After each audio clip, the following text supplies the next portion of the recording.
കൂട്ടുകാരെ, നമുക്ക് ഈ ഷവർ പാനൽ ഇന്ന് എങ്ങനെയാ സെറ്റ് ചെയ്തേക്കുന്നതെന്ന് നോക്കാം. അതുകൊണ്ട് ഈ കാണുന്ന 3 നില വീടാണ് കേട്ടോ. ഈ വീട്ടിലാണ് സെറ്റ് ചെയ്യുന്നത്. ക്ലോസറ്റ് കൊണ്ടുപോകുന്ന അതേ ഫ്ലോറിൽ തന്നെയാണ് സെറ്റ് ചെയ്യേണ്ടത്. നമുക്ക് ഈ കുട്ടപ്പന്റെ നിക്കറൊന്ന് ഊരി നോക്കാം. എന്നിട്ട് അവന്റെ 7.5 ഭംഗി നമുക്കൊന്ന് ആസ്വദിച്ചാലോ. സംഭവം കൊള്ളാം, കിടുവാണ് അല്ലേ. ഇതിനിടയ്ക്ക് നമ്മുടെ ക്ലയന്റ് ഒരു മിറാക്കിൾ ഫ്രൂട്ട് കൊണ്ട് തന്നു കേട്ടോ. ഇത് കഴിച്ചിട്ട് പുളി കഴിച്ചു നോക്കാൻ പറഞ്ഞു. കഴിച്ചു നോക്കുവാണ് കേട്ടോ. ഒരു പുളിയുമില്ല. എന്നാ ടേസ്റ്റ്. നമുക്ക് ഷവർ പാനിൽ തൂക്കിയിടാനുള്ള കാമ്പ് പിടിപ്പിക്കാനുള്ള ഡ്രില്ല് ചെയ്യാം കേട്ടോ. അതിനുള്ള മാർക്കൊക്കെ ഡ്രില്ല് ചെയ്തുകൊണ്ടിരിക്കുകയാണ്. സൂക്ഷിച്ചില്ലെങ്കിൽ പണി പാലും വെള്ളത്തിൽ കിട്ടും. ഒരൊറ്റ ഡ്രില്ല് മതി എല്ലാം മാറി മറിയാൻ.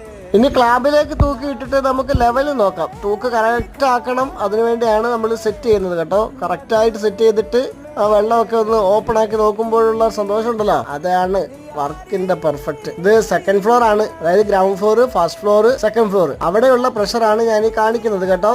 പ്രഷർ പമ്പ് വെച്ചിട്ടില്ല. ഇനി പ്രഷർ പമ്പ് വേണമെന്നുണ്ടെങ്കിൽ ക്ലയന്റിന് വെക്കാവുന്നതേ ഉള്ളൂ.